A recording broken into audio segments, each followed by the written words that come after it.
大家好，我是小丽，今天分享一道家常小炒酸苔炒鸡蛋的做法，清脆入味儿，简单又好吃，一起来看一下。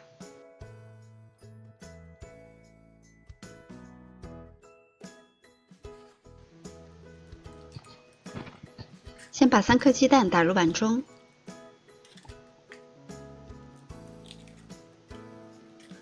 用筷子搅散，搅均匀，放在一旁备用。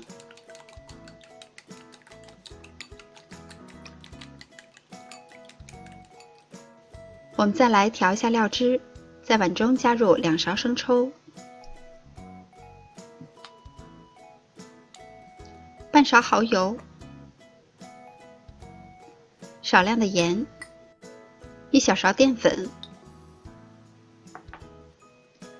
再加入少量的清水，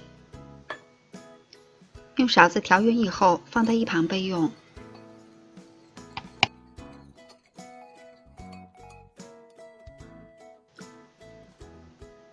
把蒜苔清洗干净以后切成小丁，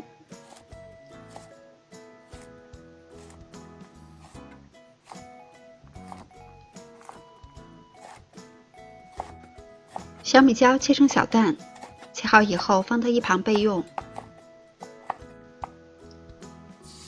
锅中热油，油热以后下入鸡蛋液，底部的鸡蛋有一些定型了以后，我们用铲子轻轻地推动，炒成大块。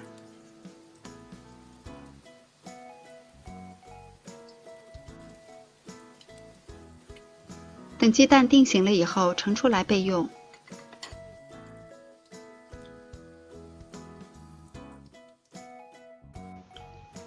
锅中留少量的底油，下入少许的葱花，小火炒香。炒出香味以后，下入蒜苔和小米椒段，快速的翻炒均匀。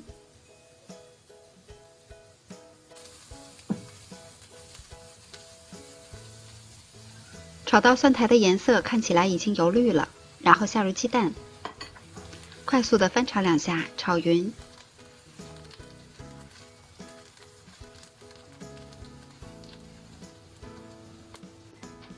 然后再倒入我们事先调好的料汁，料汁入锅以后烧10秒钟左右，这时候的淀粉已经发挥作用了，然后再快速的翻炒几下，快速的炒匀就可以出锅装盘了。这是一道非常简单又实用的家常菜，味道好，而且特别的下饭，喜欢的朋友也赶紧试一下吧。我是小丽，明天见。